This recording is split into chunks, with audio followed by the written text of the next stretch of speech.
I will start this session with a quote from the writer and philosopher John Ruskin, a quote that I really love. "The greatest reward for a person's effort is not what he receives, but how he has grown through it." Isn't that beautiful, everyone? And that is also the theme that we will discuss in today's video, the qualities of a mature person. Many of us truly want to grow up, right? We yearn for maturity. We want to be stronger, more successful, respected, and more reputable. In general, we always want to achieve that state of maturity. And while everyone must mature sooner or later, what we fear the most is maturing late. We are afraid of growing up later than others, and we are very afraid of being in a state of half maturity, like many people who sometimes get teased for being old, but not truly mature. We really fear that. It sounds a bit funny, but the need to mature in the true sense is a real need, regardless of gender or age. I believe that many people constantly think about how to be mature in their own eyes, and even in the eyes of others. Today we will delve deeply into this topic, everyone. In fact, this session is like a reflection of my experiences, looking back at my life and what I have achieved. I have drawn out one very important thing that can help us mature. Of course, I speak from my own life, and I want to clarify that maturity is a lifelong journey. We cannot say that we have matured to a certain level and then stop. We cannot regress. Life would be too boring if everyone just wanted to go up without wanting to mature further. So we cannot boastfully say, "I am very mature now. Let me teach you." That would be quite strange. This session is just an experience, sharing things that I find meaningful and that I apply to my life. I see that they help me create various achievements, help me become a more reputable person, and help me feel better about myself as well as how others perceive me in a more respectful light. Therefore, I am very passionate about this lifestyle and this way of thinking about maturity, and I really want to share everything I believe about maturity with you. Now let's return to the question, what qualities do I think are the most important for a mature person, or for someone who is not yet mature but desperately wants to mature quickly? The answer is that the most wonderful quality to become mature is that we need to have a commitment to solve problems as they arise in our lives. As long as you have the spirit and attitude to be ready to commit to solving every problem that arises in your life, you will surely walk on the path of maturity. Because maturity cannot come from a smooth life. If you lie on the beach every day, drinking coconut water and listening to music, how can you mature? Life is designed for us to mature through challenges and problems. Your perspective on these issues and challenges and the ups and downs of life should always be that you are ready to commit to solving them. If so, you will definitely mature. One day, when you have overcome many challenges, completed many tasks, and faced many difficulties, what will you achieve? Firstly, success. Secondly, resilience. Thirdly, reputation. Fourthly, financial gain. And fifthly, admiration from others.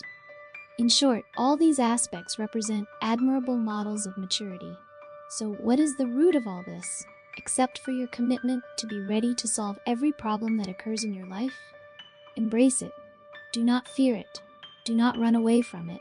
Do not shy away from facing it. Because if you do not confront the problems in your life, you will never mature, and you will remain stuck in a childish version of yourself for a long time. Ultimately, the one who suffers is you. Applying this principle to real life is actually very simple. I'll keep it simple.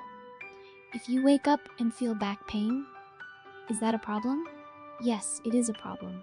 Even something as small and simple as this can indicate whether a person is mature or not, whether they are ready to mature or not, whether they want to mature or not.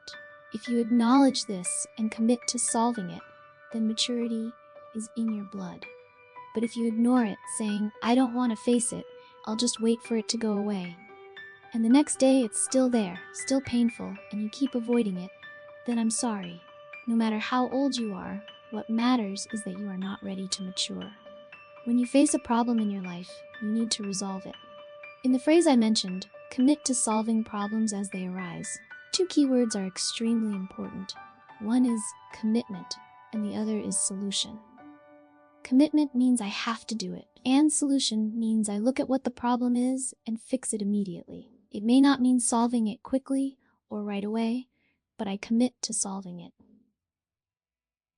Let's return to the example of back pain. You might commit to solving it by finding out that your sitting posture is wrong. You then commit to correcting your sitting posture, adjust your chair, and plan to stand up and walk for 30 or 45 minutes to improve your spine. You do this for a week, 2 weeks, 3 weeks, and one day it's gone. That is maturity. And the result of this maturity is an achievement in life. You have overcome it, you are more confident, you are healthier, and you can do this and that. But if you are always in pain, how can you do anything? It might sound funny, but I use this example to show you that we can mature in every aspect of life. Every challenge we overcome contributes to solid maturity. Each challenge we tackle is like a step on a staircase. The more steps you have, the higher you can reach. But these steps are not advantages, they are challenges from small to large. Therefore, we must view these challenges with a different perspective. Without them, how can we differentiate ourselves from others? How can we distinguish between the capable and the incapable? How can we create challenges for our growth? If maturity is truly valuable, then to achieve it, we must sweat and toil. It is not as simple as just waking up and aging. Or if you go to work and feel that you do not fit into the company culture, you might say, this is not a good fit. But I know many people who have worked in their second or third companies and still do not fit in. This could be a communication issue, right? So I ask you, how do you handle this situation? Do you avoid it? Do you withdraw? Or do you accept a life of going to work without saying a word, always anxious and lonely? Where is the maturity in that? Let's return to my definition. If you encounter a problem and are committed to solving it, then you have taken the first step on the path to maturity. You need to recognize your issue. If you see that your communication skills are poor, first acknowledge it, then commit to solving it. There are many ways to solve it. You could ask trusted colleagues for advice, or you could take communication courses. You could read books or watch YouTube videos to gradually improve. I'm saying that if you go to work and your communication skills are lacking and you can sleep soundly at night without worrying, then you are in trouble. How can you mature? When you face a problem, you should feel restless and uncomfortable, determined to solve it. You must commit to resolving it. Of course, there's no need to pressure yourself to master it overnight. Commitment means you can give yourself a month, 2 months, 6 months, or a year to solve it. It doesn't matter whether it's fast or slow. What matters is that you truly want to resolve it. You must step over this hurdle because to reach the top, you must climb this step. If you don't, you will remain stuck here, and your life will only decline from this point onward. Isn't that tragic? So, we must step up this staircase sooner or later. It doesn't matter. What matters is the desire to climb. After a period of reading books, you will start to transform. After a period of learning, you will begin to change. After a period of gaining experience, you will gradually adapt and become more skilled. I'm telling you, we humans can change remarkably. I ask you, when a baby is born, does anyone know programming? No, right? Even at 18, many people don't even know what programming is. But through some miraculous means, by 23 or 24, they can code incredible apps and software. This is an example of the tremendous change that humans can undergo. If they want to, they can create extraordinary things that they couldn't even imagine at 18. Now, let's talk about the everyday interactions, listening to those around you. It's much easier than specialized professions. The important thing is whether you want to or not, and whether you have enough tolerance and patience to try. If you want to, you can definitely do it. So from now on, when you encounter any issues or obstacles, feel restless, think about it every day, and find every possible way to learn, ask, and practice until you acquire that skill. Many people I meet are excellent at communication. When asked, they reveal that they are introverted. You might think that they were quiet at first, but they had to train themselves. They had to do things that you might laugh at, like standing in front of a mirror and talking. Many might think that person is crazy, but they know what they want, and they are determined. That's how they mature, not by those who laugh at them. You understand my point, right? Recognize your restlessness and commit to solving problems as they arise. Here's a tip. Life will present many problems, so keep a notebook to jot down your issues. Then prioritize them and solve them one by one. you will improve. We are like rough stones that need to be carved down to become masterpieces. The excess parts we carve away are our problems, the things we haven't done well. We must solve them seriously, no matter how long it takes. Let me share another quote from Hermann Hesse, a Swiss-German poet and novelist. This quote is also very insightful. I have begun to understand that suffering, disappointment, and sorrow do not exist to make us miserable or to rob us of our dignity. They exist to transform us and help us grow. This aligns perfectly with what I have been saying. The suffering, disappointment, problems, and sadness that appear in our lives are like steps. If we do not step over them, we cannot progress.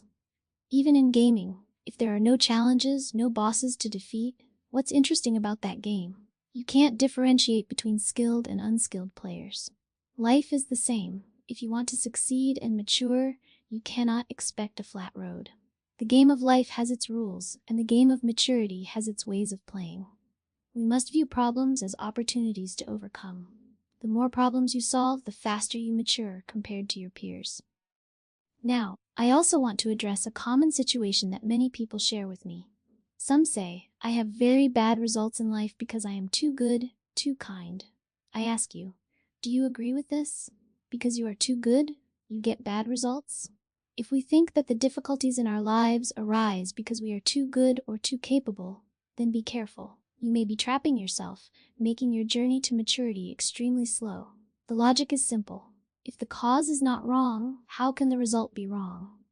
If you claim that your cause is entirely correct, but it leads to a wrong outcome, that sounds contradictory, doesn't it? I think the most realistic perspective in this situation is to consider, even if just hypothetically, whether there is something you do not fully understand. I'm not saying you misunderstand. I'm just suggesting that there might be something you haven't grasped fully. I used to feel the urge to give advice whenever I met someone. However, sometimes the person just needed someone to listen, and I wasn't sensitive enough. I would jump in with solutions before even hearing their entire story. This resulted in issues in my relationships. Luckily, I was able to recognize the mistakes and sought to understand why the outcomes were wrong. I started reading books on psychology and communication, hoping to find insights. Eventually, I discovered my mistakes. Education can help us realize our shortcomings. When someone shares their feelings, interrupting them or rushing to provide solutions can create emotional frustration. Sometimes, their primary need is just to be heard, and I failed to fulfill that. I realized that I needed to listen attentively, nod and engage until they finished their story. Then I would ask if they wanted to share or needed solutions. Only when they expressed a need for solutions would I provide them. Through education and a bit of self-reflection, I learned how to interact better. I used to think my life was difficult because I was too good or too kind, but that naive belief has completely faded. I've realized that I am no longer ignorant, thanks to education. If anyone feels that their life is overly complicated or difficult just because they are too good or too perfect, I suggest you consider whether there is something you don't fully understand. Identify the issue and learn about it. Read about it, watch videos about it. There might be someone, perhaps a professor from Harvard or MIT, who has written an insightful book on the subject. You could learn from them. So everyone should be proactive. This proactivity is also a sign of maturity. Ignorance is like a form of blindness, and overcoming that ignorance is also a way to mature. They say we don't know what we don't know. Sometimes, resolving issues we are unaware of can take a long time, but addressing them is a significant success in life.